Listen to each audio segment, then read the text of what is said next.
Welcome back to the channel. We are embarking on a journey today, actually probably over the next 2 days, maybe 3. We'll see how it goes. But what we're doing is on this 2015 Silverado. This is a 5.3 liter direct injected Gen 5 LS3 motor. And we're going to be doing an Afm DOD delete kit. That's active fuel management, displacement on demand. And this particular vehicle has dropped an Afm lifter, I think is the correct term. And so it's developed a cylinder 1 misfire, and it's definitely mechanical. We've tried spark, tried fuel, basically by swapping coils, swapping plugs, and it's definitely mechanical. So this was actually to the dealership who diagnosed it. So if this all gets to the end and there's still an issue, that's not going to happen. But anyway, this has been diagnosed with Afm issues, lifter issues, and so what we're going to do is, instead of keep the Afm system, we're going to get rid of that by using a delete kit, which seems to be the more common option. So I've got the kit over here. I'll show you what I've got, and then we'll get started. So over here I have from AMS Racing their basically stock replacement delete kit. So what you get in the kit, as far as I can tell, is a new set of head bolts. You get these Afm block-off plugs. Those block off the oil passages for Afm. You get a non-Afm camshaft from Brian Tooley Racing, which I think is slightly improved. I'll have to double check on that, but I think it has slight power and fuel improvements over the stock camshaft. You also get the lifter trays in those 2 foam packages. You get 2 sets of gaskets for each half of the motor. I believe it's the same part number, but it's just going to be twice the head gaskets, valve cover gasket, I think, and then intake gaskets, I assume, which is kind of interesting. I don't know if those are split in half or what, but we'll find out. And then your lifters. These are AC delco. Everything is GM, original GM AC delco, except for these 3 parts on the bottom here. Those are your stock lifters, non-Afm lifters, so there should be 16 of those in there. Other than that, I'm not sure if it comes with timing cover and front seal gaskets for doing the camshaft. We'll find out soon. We're going to open these all up and see what we've got. So this will be a buttload of editing, but I'm going to do my best. So here we go. Alright guys, so first couple things we want to do. I've got the truck pulled in. It's just on the ground. I'm going to try to do this on the ground rather than on the lift, just for a closer example to what you might be dealing with at home. First thing I've done is disconnect the negative battery cable. That's just in the passenger corner of the engine, 10mm. Unbolt that and just kind of set it out of the way, or whatever you can do to disconnect that. Next, we're going to remove the ECU. We've actually got to send the ECU in to AMS Racing, or whoever you have nearby that can do the tune, or if you have your own tuner, you don't have to worry about this. But in my case, I'm going to remove it, mail it to them, and they're going to delete Afm from the ECU. So anyway, this is how you do that. We're right down here, basically right in front of the brake master cylinder. I'm trying to get the best camera angle possible, but it's not easy. Alright, so we're going to slide these red locks out of the way. Just slide them back. There's 3 of them, and then you can pry up on your clips here to unhook your ECU.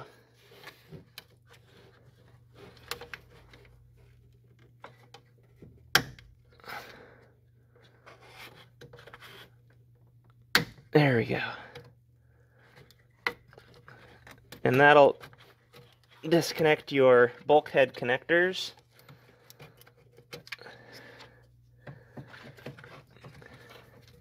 What I'm doing is just paying attention here. The way that these connect in order 1 through 3 is just the way that they come out of the harness. So the top one out of the harness is the top one on the ECU, and so on.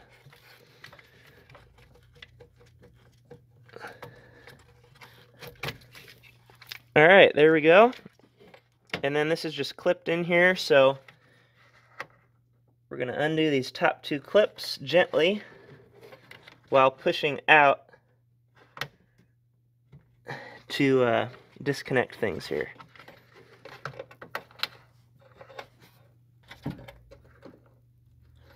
I'm going to grab a flat screwdriver to help with this.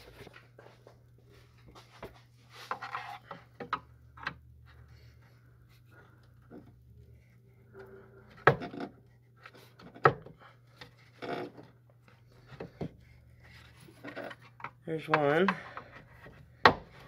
and 2.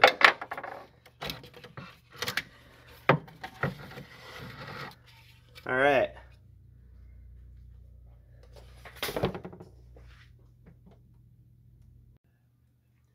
All right, guys, next thing we want to do after getting the ECU removed is basically our first step. It's hard to know how to word this, but our first step is to get the intake off. So what we want to do is just kind of look around in general, anything that is going to need to come off to make that happen. And the first thing I see is the intake boot, as well as this giant dampener or resonator or whatever you call this giant unnecessary thing right up on top. So what you're going to do is loosen the 2 hose clamps with a 5/16 socket. One of them is right here on the side of the throttle body. The other one is right here on the side of the airbox. So we'll just loosen those, and then you have to remove your 2 PCV lines from the airbox. And that's just a squeeze type connector. You're going to push down. It's kind of hard to show, and it's a tough camera angle, but you just push down and you'll feel a kind of a spring-loaded plastic clip, and then you slide that off of the airbox. So I've done that. We're going to pull it off of the throttle body first, and then towards the driver's side to disconnect from the airbox. And you've got that out of the way. And it's kind of funny, actually, with that out of the way, you have tons of room all of a sudden. So that's kind of cool. One thing I should mention that I'm planning to do with any big job like this, I like to buy a box of sandwich baggies and a permanent marker and actually label things in number order as far as the fasteners go. So I think the first set of fasteners we're going to take off is on this plastic cover over the intake.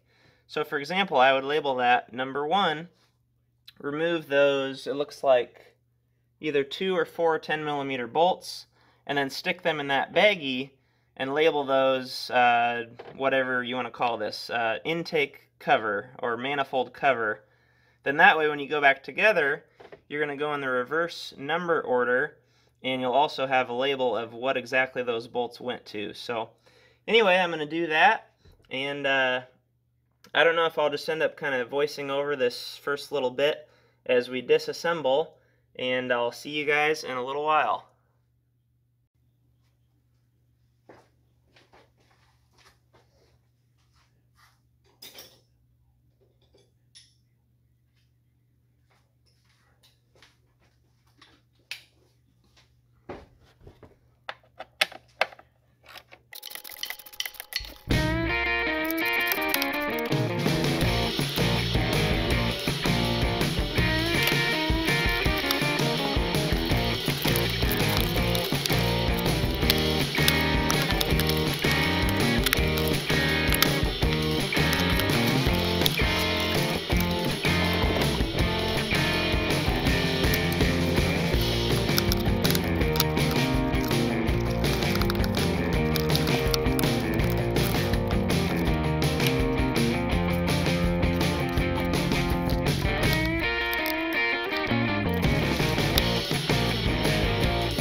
Alright guys, new plan, and I'm just realizing, sorry about the lighting with my light bar here, it kind of makes it a little flickery, but anyway, I've been battling this stinking cover for a while, and I think what I'm going to try to do is actually remove the manifold and then try to get the clips off of the back of this cover. What it is there's a series of like a Christmas tree style clip on the back of this cover deal for no reason, making it really hard to get out. So I'm just going to loosen the, or remove I should say, the intake manifold bolts in sequence and see if that gives me better access. So here we go. 10mm on these.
I think we got it.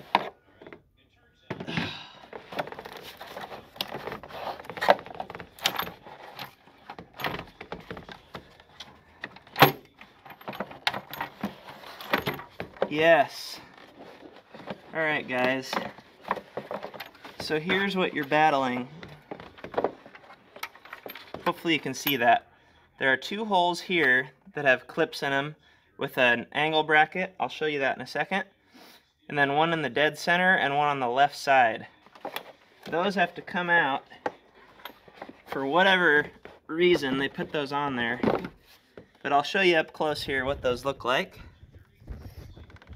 Grab the flashlight. So you have one there and there. There's the one in the dead center. And then that gray one hanging down is on the left side. And you can bet I am not going to put those back on. But that's what they look like. Alright, so we got our intake off. There's how it looks. So next thing is going to be, I believe, removing our valve covers. And we're going to have to look into this fuel system. I have not disconnected a direct injection fuel system before, just to make sure that the pressure is gone. So we're going to relieve that pressure. I'll let you know what the procedure is for that, or if you need to. And then before too long we'll be removing our exhaust bolts. We'll see how that goes and get our heads off. So I'll be back in just a second. Okay guys, so as you just saw, we got the intake off. Then all I did is, there's just a foam kind of blanket in here, gently remove that. Next thing is to remove your alternator, and that is going to be your 13mm on the power wire right there. You already had the clip off, I believe. If not, that's just a basic clip right here where you slide your red locking tab out of the way and squeeze that to pull it off.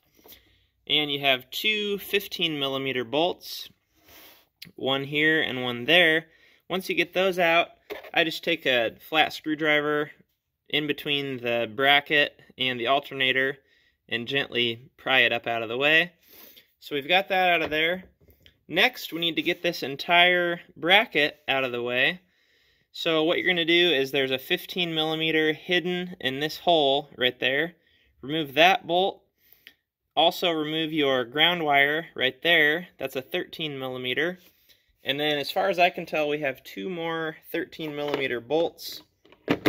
I'll show you where those are at.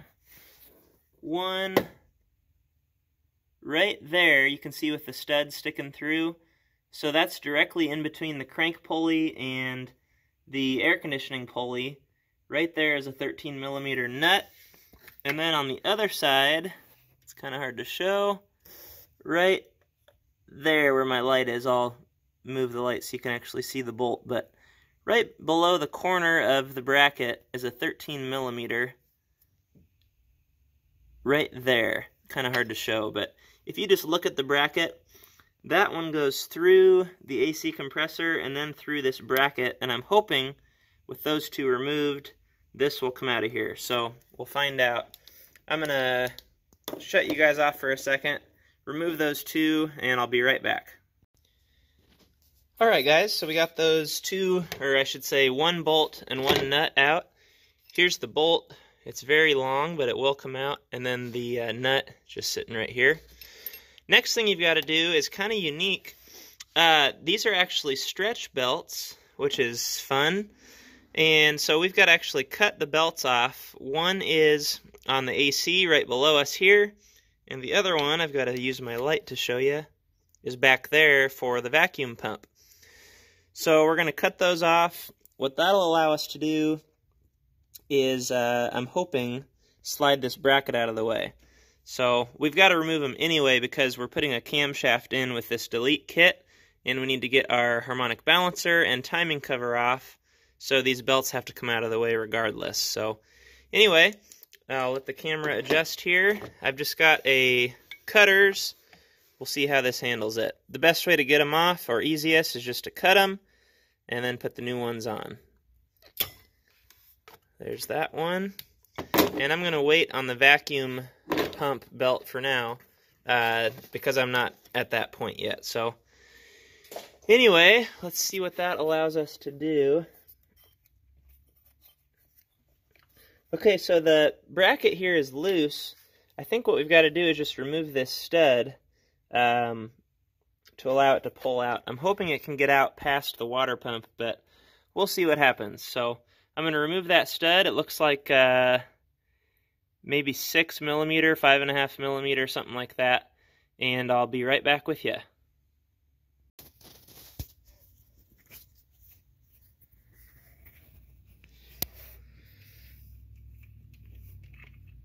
Alright guys, it is a 5 millimeter on this stud. In my case, it was not all that tight at all, so I was a little nervous about either rounding it off or breaking it. But hopefully you have the same situation where it's not that bad. Alright. Now, it seems like it could come out, but we're just kind of caught on the AC compressor itself. So I'm going to have to fiddle around with this a little bit and let you know. But hopefully through the magic of editing, this is all going to make sense. So what I did is I took a long flat screwdriver right where that top bolt on the compressor went through. It's hard to show, but the light just blurs it out. Right there where that bolt hole is on top of the compressor, I took a long screwdriver and just tapped that with a hammer, and the compressor fell off and is just resting down there now, which is fine. And sure enough, that allowed me to pull my bracket out. So that's perfect.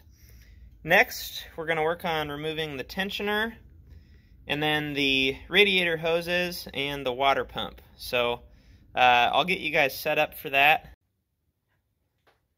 It is so hard to find a good camera angle and get this thing set up, so I'm sorry if it's a little funky. Alright, so like I said, we're going to remove our tensioner next. Go ahead and get that out of the way. That's a 15 millimeter. And you probably can't see it on camera, which is great. So I'll hold you just for a second. Right down here, we're just going to remove that single bolt on the tensioner. So let me set you back up here. You'll just have to imagine things for a second.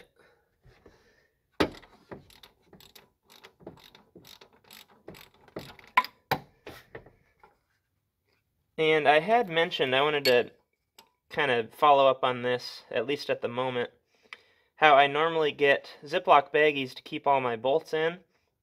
So far, I've kind of just been keeping the bolts with the component that they were related to, and I feel okay about it so far.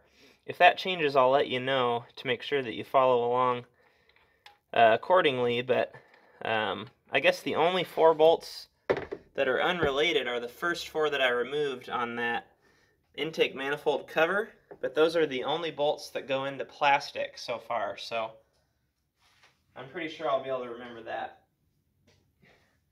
Okay, so our tensioner's off. I'll try to get that good angle again, but like I said, it's really tough. Yeah, sorry about that. Okay, next we're going to remove our coolant hoses. So we've got to remove our radiator hose here from the thermostat housing, our kind of overflow hose here, and then our 2 heater hoses off the other side of the water pump there. And finally, just out of view, our lower radiator hose where it attaches to the water pump. So these all look like the classic GM squeeze style where it's going to squeeze and lock. I actually kind of dislike when it locks because it's a pain to get it unlocked later, but on the bigger ones I use a channel lock, and on the smaller ones I use my favorite pliers, my right angle needle nose. So I'm going to grab those and show that to you. Unfortunately, about 4 out of 5 of my channel locks are missing, so got to try and do it with this small little guy, but anyway, pretty self-explanatory. Just set it as small as you can and still get a grip. And it looks like I am going to have to lock this. Left-handed too. Just squeeze it till it clicks in place. Be careful with your fingers. You don't want it to unspring and pinch your fingers. So slide that up out of the way. And then with the same tool, if it's big enough, gently grab onto the hose. We're going to lose our coolant here, no big deal. Give it a little twist, and you can slide that off. Let's make a little mess for the first time. Alright, and while we're on this side of the motor, we'll take our handy dandy right angle needle nose and get this clamp out of the way.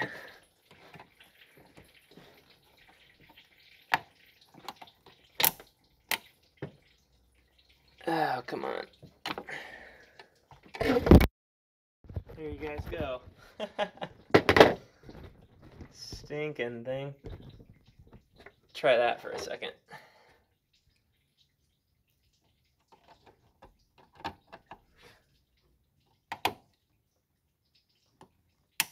There we go. You heard it click and lock in place. Slide that out of the way. Then again with the same tool, just gently give a twist to the hose and pull it off.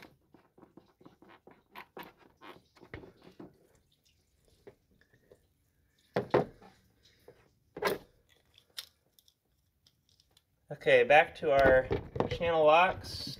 I'll try to hold you guys for this one. That's kind of funny.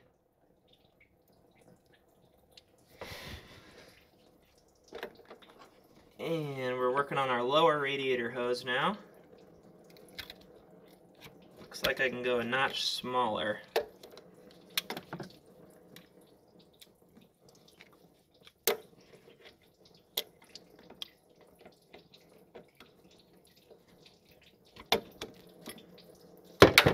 Lock it in. Oh, it unlocked on me. Glad my fingers weren't in there.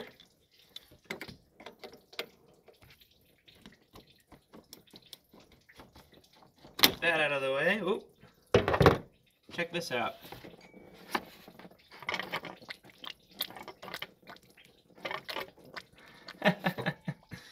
Alright, and then same tool again. Open it up. Try to give it a gentle twist.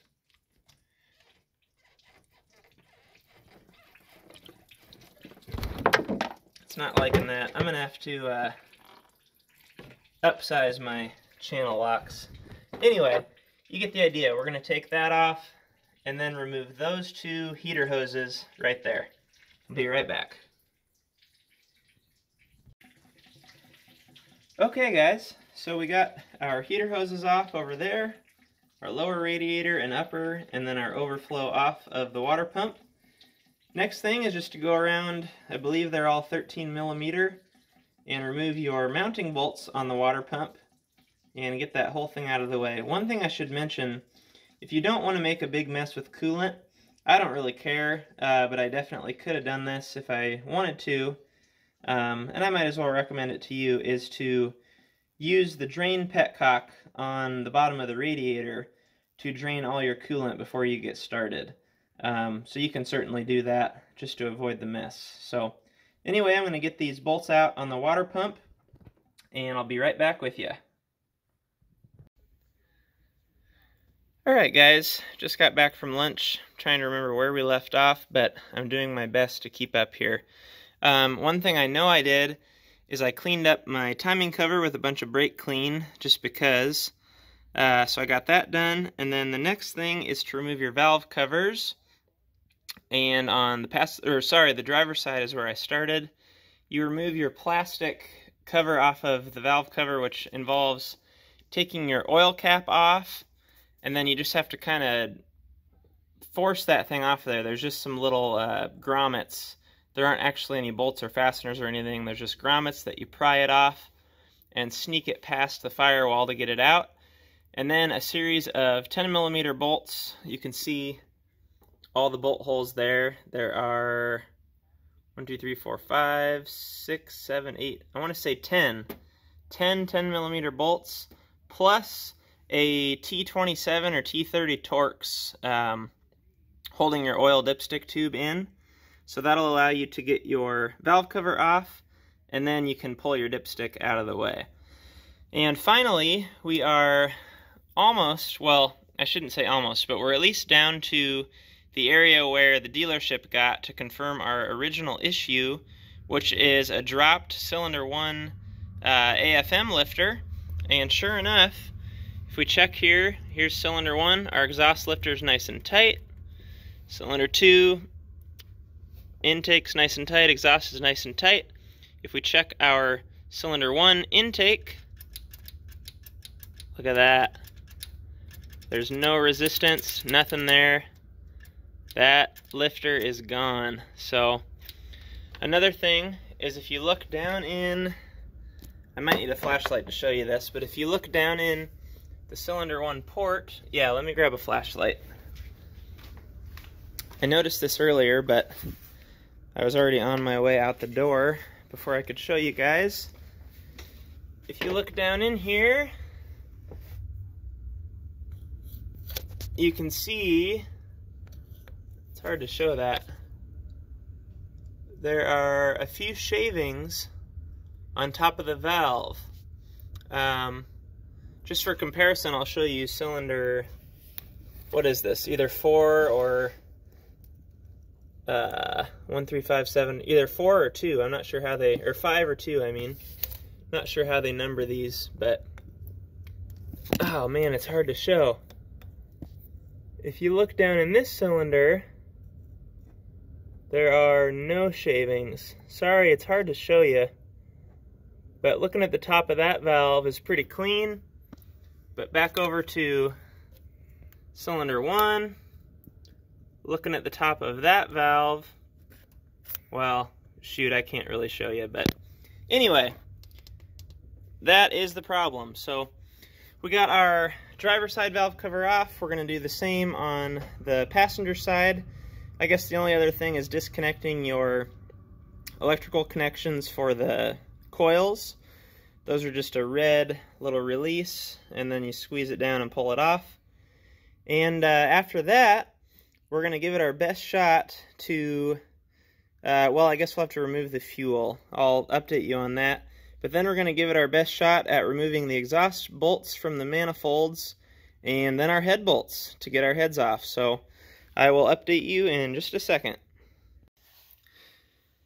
Okay, so at least at the moment, this is the plan I'm going with. I'm not sure if I'll stick with this, but it looks like I can leave the fuel rails attached to the heads, so I don't need to mess with all the O-rings and stuff there. So anyway, what I'm going to do is pull one head at a time, and then pull my valley cover in the middle. Reason being is the fuel rail actually sticks out. It's hard to show, but the little nipple on each side sticks out in the way of the valley cover, so I won't be able to lift that off without the fuel rail out of the way. And I can't get the fuel rail out of the way as long as I leave it in the head without the head off. So anyway, what I've done so far is used a 17mm flare wrench to remove the connection right here. Yeah, I guess we're better off without the flashlight. To remove that connection right there is a 17mm. I thought there would be a ton of pressure there being direct injection, but there really wasn't. There was actually less than just a typical injection motor. So I guess still be careful, but I just barely cracked that and it went psh, just for a second, and that was it. So I removed that. I'm going to remove the one on that side, and then probably that center connection as well, and just pull this whole S-tube out of the way with that 10mm bolt.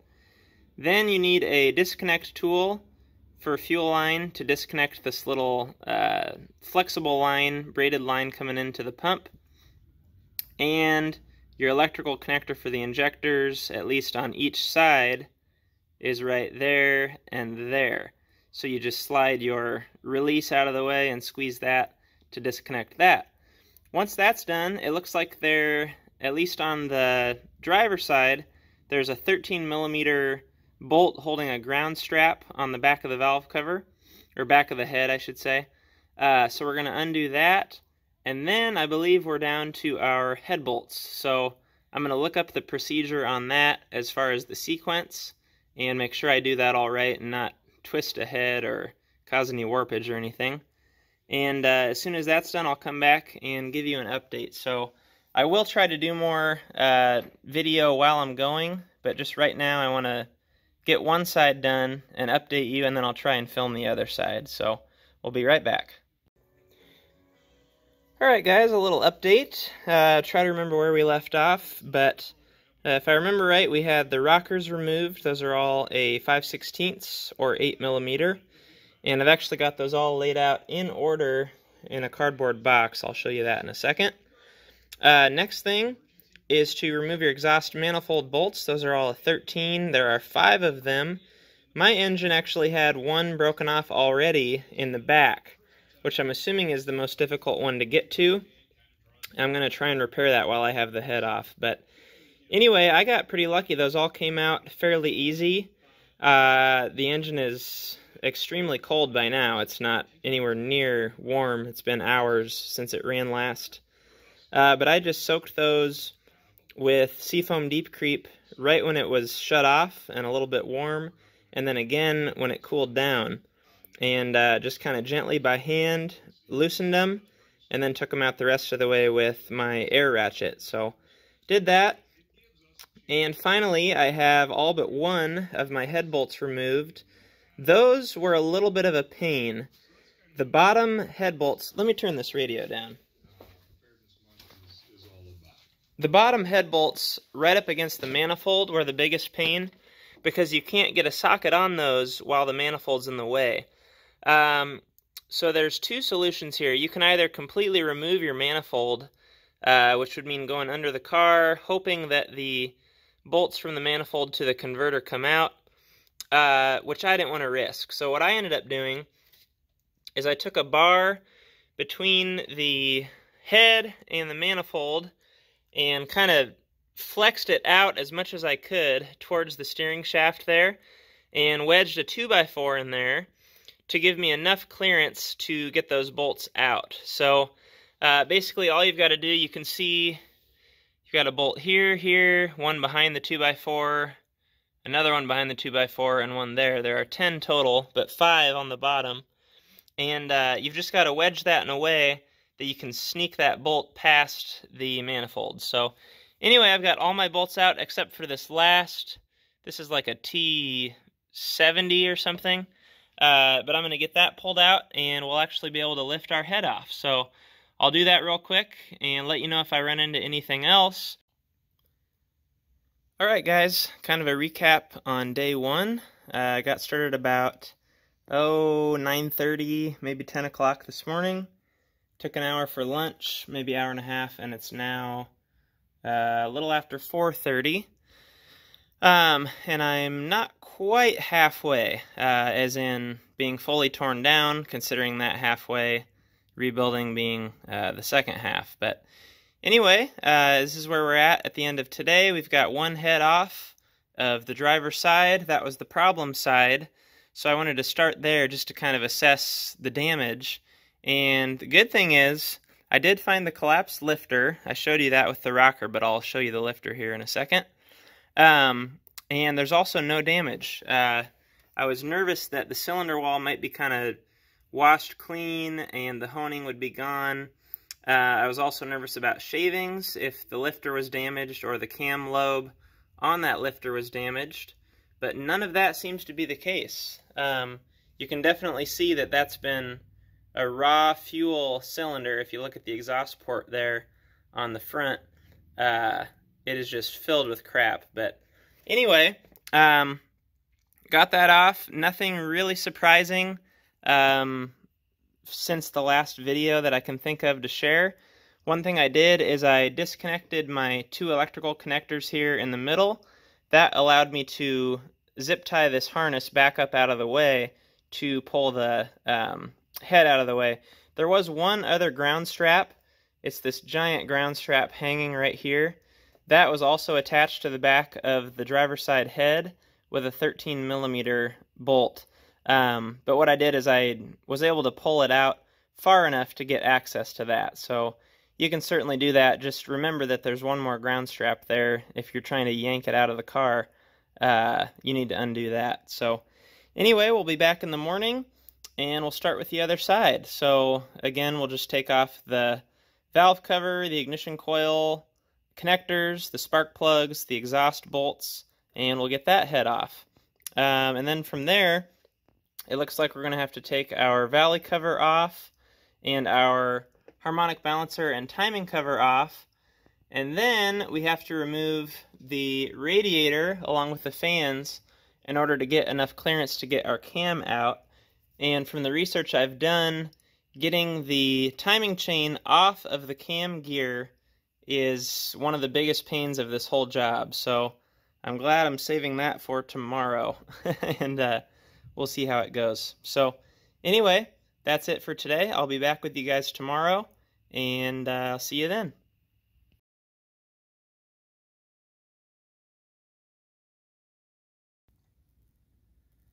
Alright guys, I didn't get enough yesterday, so I'm back for more today. Alright, I'm just going to run through the passenger side today. If you remember yesterday, well, of course you do, you just saw it, but it's been an overnight for me. We finished the driver's side by removing the head and the lifters and push rods and all that. Now we're going to remove the passenger side. So I'm just going to time-lapse this, maybe voice it over, and try to get this passenger side off, hopefully in the next half hour, but we'll see how that ends up. We'll probably be closer to an hour realistically. So, alright, here we go.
So we'll take a quick break there. We've got the valve cover off, rockers off, push rods out. Last thing to do is disconnect the exhaust manifold, and then we can pull our head bolts and get that off. I just wanted to show you real quick my little engine organizer here. Nothing fancy. But what I do is, when I'm pulling things off, I always put the component that's towards the rear of the engine in my right hand. That way when I come over here, I know which was which. So if I grab, for example, when I'm grabbing one cylinder at a time, I would put this rocker in my right hand and this one in my left. Then I know that right goes to the rear. Same with the push rods, right to the rear. And that way everything's in order. I don't know if it's extremely crucial, but you might as well take any advantage you can get. So another thing I wanted to show, I don't have a piece of glass or anything to roll these push rods on, unfortunately. I might try and get that done. While I've got them out, it'd be a good idea to check them over. But one thing on the cylinder 1 that we had issues with, I don't know if this will show up. Probably not. No, it's not going to show up real well. But anyway, of the bad lifter, I think it's on the intake, yeah. The top of this push rod is slightly nicked. It's got just a small little nick in the top of it. The rocker arm is okay as far as I can tell, but there's a small nick here, and I don't know if it's bent, so I'm going to double check that. But I feel like I might go ahead and replace both of those push rods while I've got them out. And if I would have known the size, I'm kind of in a hurry to get this done for the customer, so I can't really order any specialty stuff and wait. But I would have gone ahead and gone with chromoly push rods if I knew enough in advance what the length was. I think it's like 70 or 75 bucks or something like that for a full set of the chromoly push rods, but I'd have to wait maybe 5 to 7 days to get that. So anyway, that's what I've got for now. I'll set you guys back up, and next, as I said, will be to remove our exhaust manifold bolts, which will be fun. And then there's just a couple electrical connectors on the back of the fuel rail and our head bolts, and then we'll have this head off as well. So I'll set you up. I'm going to take a drink break, and we'll be right back. Okay guys, so next thing we need to do is remove the spark plugs. Get those out of the way. Those are a 5/8, and I just have this swivel spark plug socket with a 6-inch extension on it. And if I can see where I'm going, one thing that might be helpful is to leave one bolt in the exhaust manifold.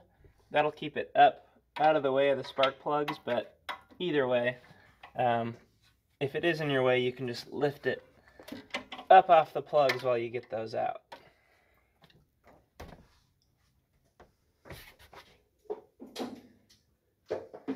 I've been really appreciating my air ratchet for this job, so this would be something I'd recommend. I usually don't like this tool very much, but it's been really helpful.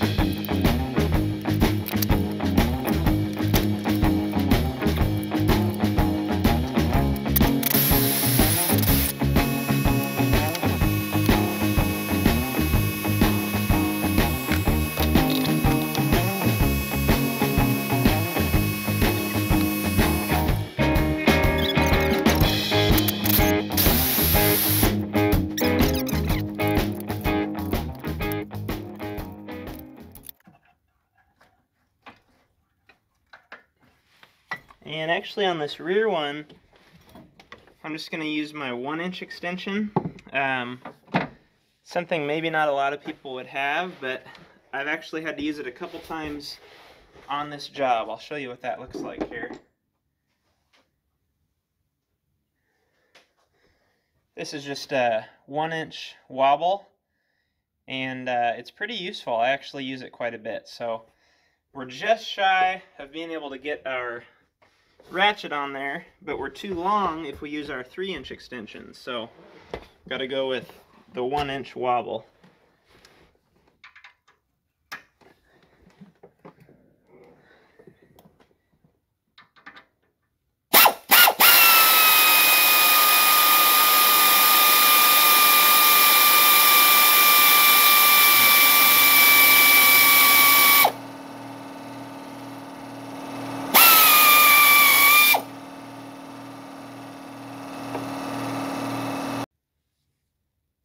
Okay, now what you've got to do, I've just got a long flat screwdriver, and gently pay attention to where you're prying at, but pry out on your exhaust manifold, because what you need to do is allow clearance for your socket, your 15mm socket, to get onto the lower, I think there's 5, the lower 5 head bolts.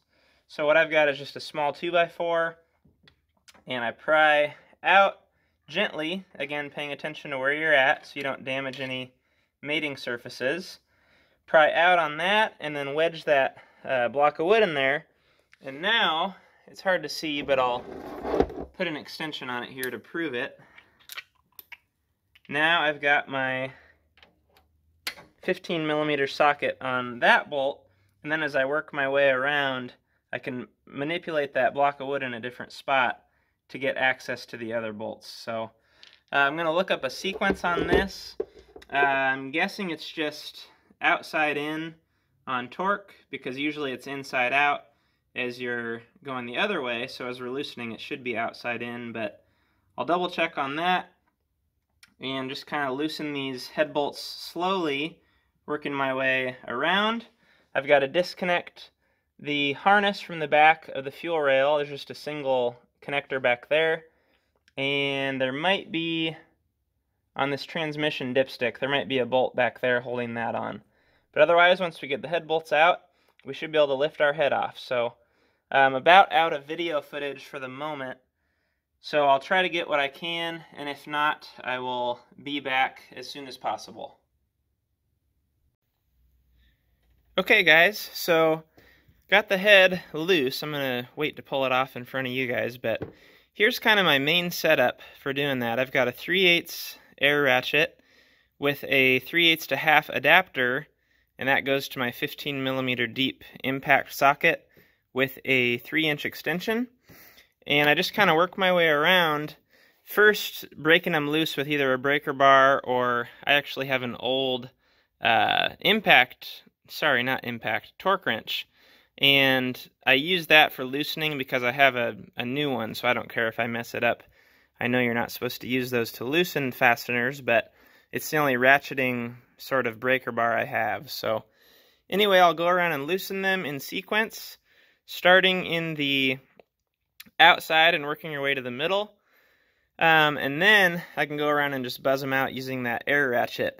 I will say the very back lower bolt is very tight to get in there with any sort of tooling, but it can be done. I ended up doing that with the air ratchet and actually a 3/8 drive 15mm socket and a 3-inch 3/8 extension.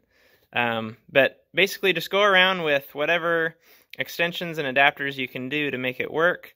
And again, the air ratchet is very helpful. So anyway, it would appear at the moment that transmission dipstick is not attached to the head. However, there's one additional connector in the back attached to the fuel pump right there. It's focusing on my finger, but I need to get a mirror out and see what that actually looks like so I can disconnect that. And I already disconnected the large connector. Here's the one on the, I love how it does that. Here's the one on the driver's side, just so you can see what that looks like. And I disconnected this one on the passenger side. I just have to do that smaller connector, and we'll be able to lift our head out. And I'll set you up on the tripod. The way that I kind of break the head loose is I just take the small block of wood that I was using. Sorry, one second while I get you in the tripod. I take the small block of wood that I was using, and I'll show you here. Just put it in one of the intake ports here and tap it with a hammer real soft, and it'll come right out.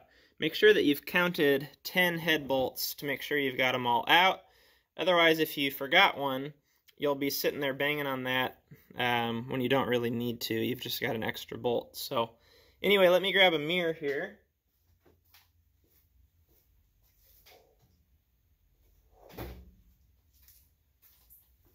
And we'll see what that connector looks like. I tried for a little while to get it disconnected, and I can't figure out what style it is. So just got to take a look.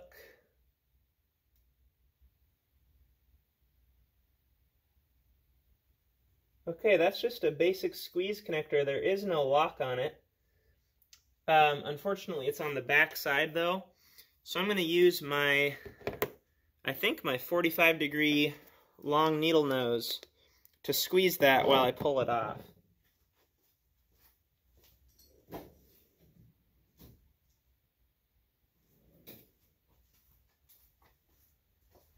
Well, I can't find the 45-degree, but I've got the 90, which is typically my favorite, so we'll see how it does right now. I'm just going to reach down and gently squeeze that tab. You heard it click, and pull the connector off. Be careful doing that if you're using a pliers. You don't want to squeeze too hard and break it. Alright, so now we should be totally free.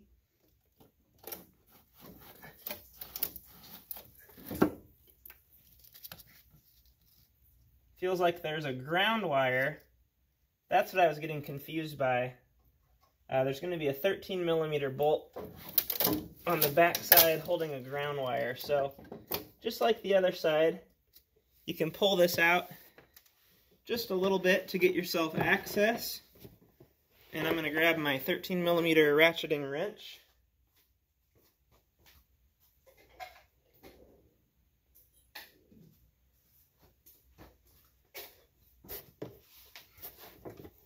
And we'll just loosen that up.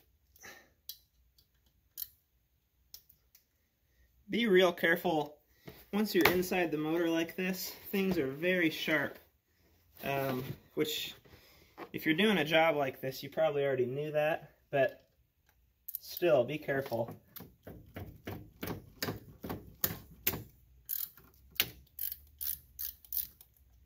I cut myself a few times yesterday. I'm trying to avoid that today.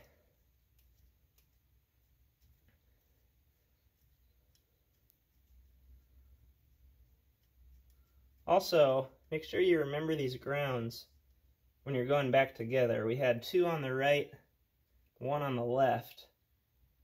Because if you forget these, it can mean the engine will run or not. So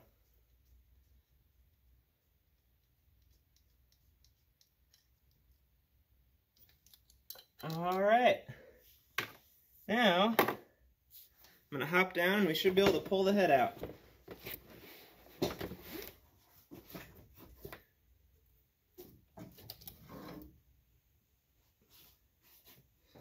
Got it! I'll just show you real quick a little comparison here. So probably doesn't come across great on camera, but can you tell which cylinder was our bad one? There it is, right there on the bottom. Everything else is having a quality combustion, it looks like. That one is just dark and kind of washed clean, a combination of both. But anyway, we knew that already. Alright, I'm going to take lunch.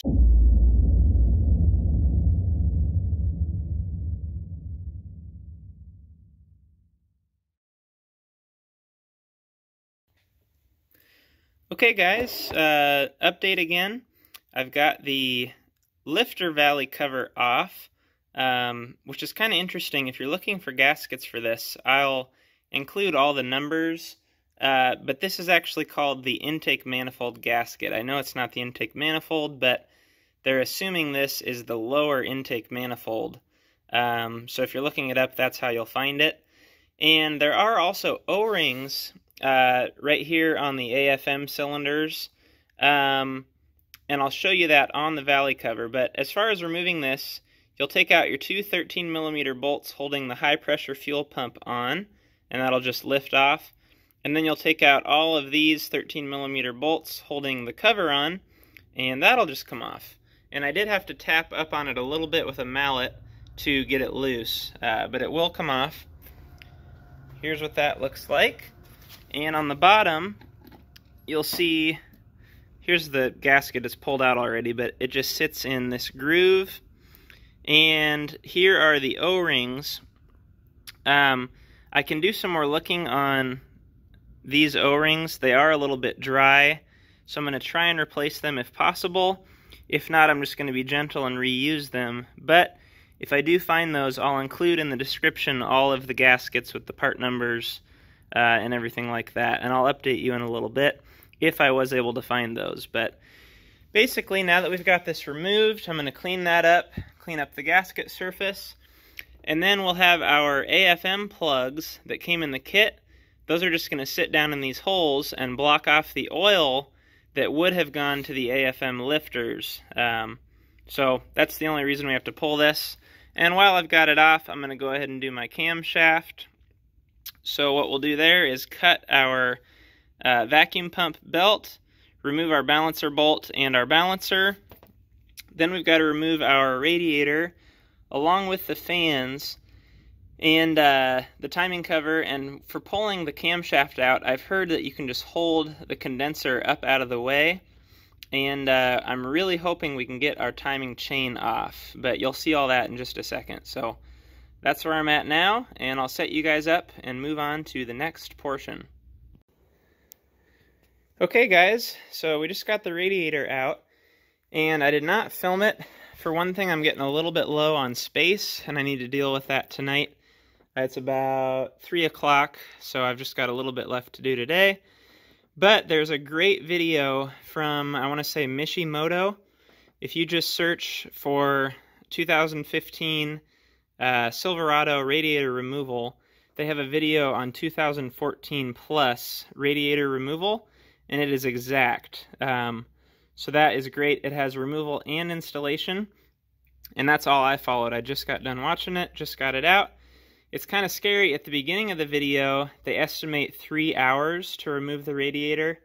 It took about a half hour, maybe 45 minutes. So don't let that scare you. It is a little bit of a pain, just kind of with the way they did it unnecessarily. There's a lot of little dumb stuff, but the video is excellent. So I would recommend going over there, watching that, and I'm going to move on. So my next thing is to get the harmonic balancer off and the timing cover off and see what we're looking at there. Here is my puller setup for getting the balancer off. This is just a 2-ton puller. Here's the box. And I've just got it oriented with the harmonic balancer bolt in there, and it's grabbing right behind this flange before you get to the belt drive for the vacuum pump. And I've got all 3 jaws. It's a 1/2-inch wrench on it, and it's moving. It's about to slip off, but I'll just reposition it. The pulley is moving though, so it seems like it's gonna work.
Alright guys,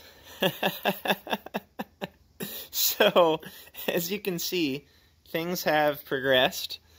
So I'll just give you a quick update, don't panic, and obviously the engine is out, it's right behind me here, but I'm just going to give you an update on what happened, how to avoid it, and basically I'm going to show some things being put back together out of the car if possible. But we'll just see. So basically, here's the motor. What happened is I got to the point where I needed to pull the cam. I think that's in the last segment.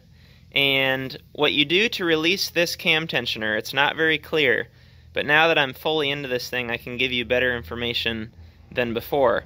What you do, there's just a steel, you can see it here, there's a steel kind of springy piece of steel. That's all that there is putting tension on that. And so what you want to do, there's a hole here with a slot. The hole on yours is probably down in this area when it's got tension on it. You need to flatten this thing out, meaning press it towards the driver's side to flatten it out and lift that hole up in order to get a pin in there and hold it. Well, what happened is as I was gently prying on my tensioner to flatten that out, it snapped right in half and broke completely. So what that meant is I had to replace the timing chain tensioner, which meant the oil pump had to come off, and in order to get the oil pump off on these, you have to remove the oil pan.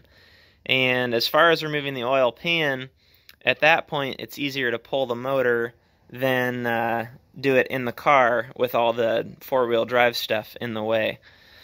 So, long story short, 2 days ago we pulled the engine, and now we're going back together with it. So I did break down and buy the Chilton manual, which has all the assembly procedures as well as the torque specs. So what I'm going to do now is just show you the general engine torque specs. Let me get to the first page here. I'm just going to kind of hold it on each page so you can pause the video. These aren't actual torque specs yet, sorry. These are just general engine specifications. Alright, here we go. So here is the cam and crank stuff.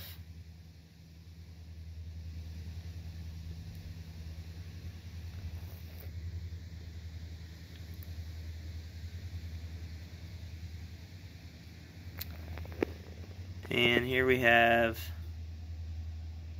engine mounting stuff, some intake stuff, oil pan, oil pump, and finally just a few things on the back here, right there. Okay, so anyway, I'm going to keep working on reassembly. Oh, and also there is timing information in this book. What I'll do is I'll just show a picture of the timing. Let me flip to that actually now. Let's see. Try to remember what page it is here. Okay, so here are the timing marks.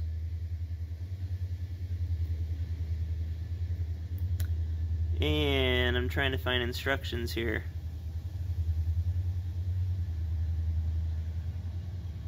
I'm actually just kind of showing this. I'm not really reading it, so hopefully this helps you guys.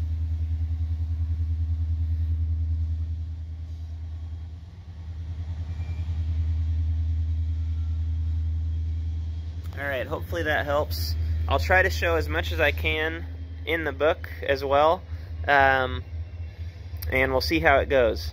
But I will have this book on hand, and I'm usually pretty responsive with comments, so if you run into any trouble and need a specification or something like that, let me know and I'll try to get that information as soon as possible. But basically, if you're in my boots and you've broken your tensioner, yeah, it stinks, but the way I'm looking at it is that was the original tensioner in there, and this is 160, I think, 1,000-mile engine. That thing was going to break as soon as we put it back together. especially after having the stress of being pried on. So I'm a little bit glad it broke. One thing in particular on the oil pump, there is not good information on this, but I did the research and found out. I'll show you this sheet as well. This is from my local dealer. Let's see. Here it is. Okay, so if you remove your oil pump, you need to have alignment tools put in place. So I would highly recommend picking those up. They're available if you search for L83 Gen 5 oil pump alignment tool. There's a guy that is 3D printing them, and those are available for, I think, $35 or $40 on eBay. I think they come out of Florida. I would highly recommend doing that. Otherwise, don't panic. If you did remove your oil pump like I did without the alignment tools, and what those are, they're just a little block that you bolt in here to make sure that that housing is in exactly the same spot when you take it on and off. But here are the actual all data specs that talk about that. So you must install those before the oil pump is removed and leave them in place when you put it back on. Here's the original GM number, or not GM, these are Ken somebody that makes these tools. Those are about 3 times the cost of the CNC, or the, I'm losing my words here, of the 3D printed ones. But anyway, if those are not in place and left in place, a new pump must be installed. So I actually got myself a new pump.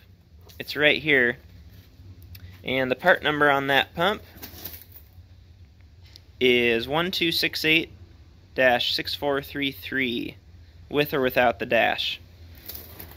And I'll also show you the part number on the tensioner, because if you replace your tensioner, I had a coils tensioner from my local auto parts store, is actually manufacturer defect. Unless they fix this by the time you see the video, pay very close attention to your tensioner, because the hole, I'll grab my old one here to show you. Well, actually I'll just show you on the motor.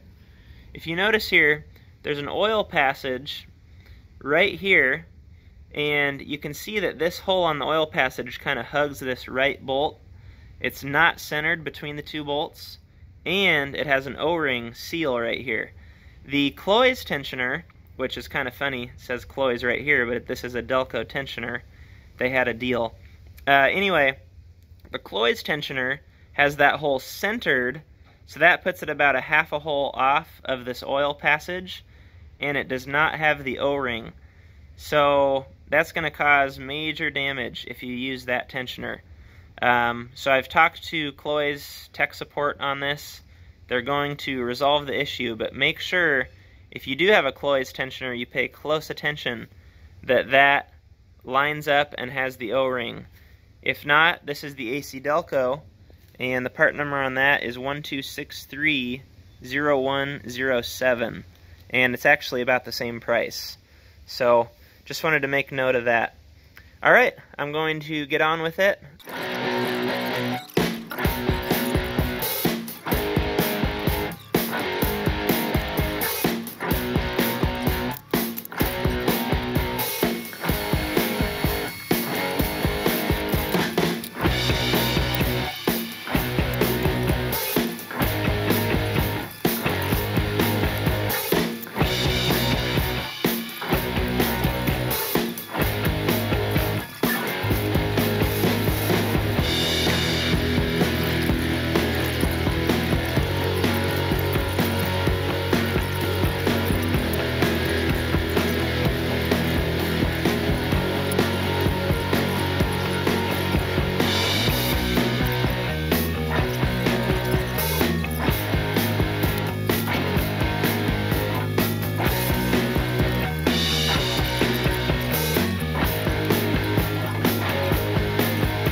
Alright guys, I did my best. I know the video is all over the place. I'm going to try to edit it the best I can and voice over anything necessary.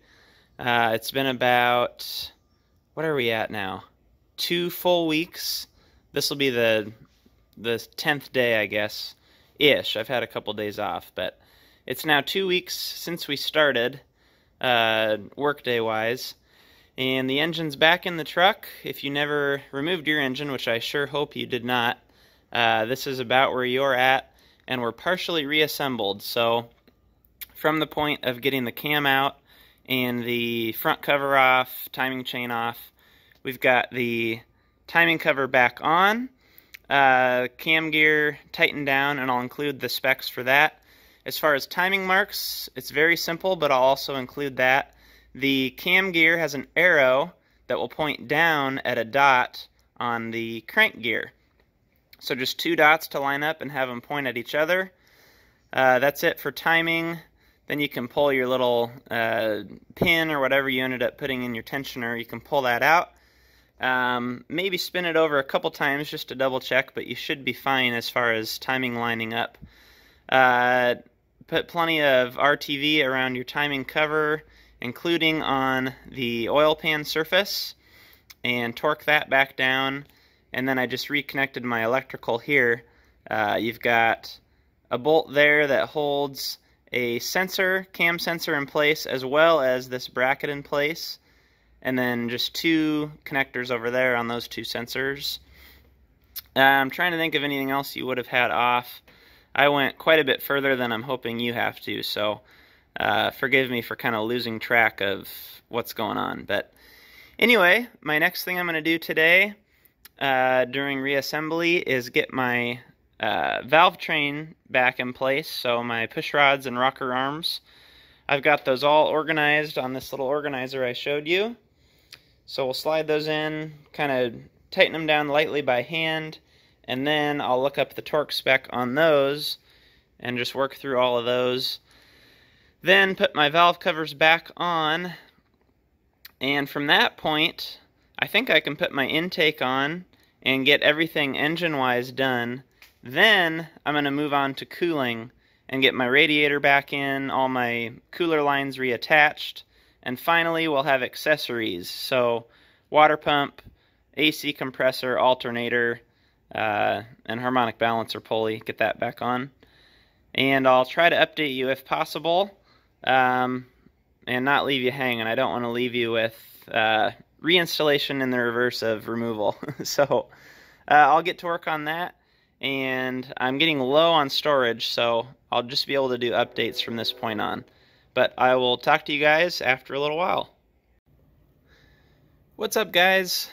Getting dang close here on the monster project.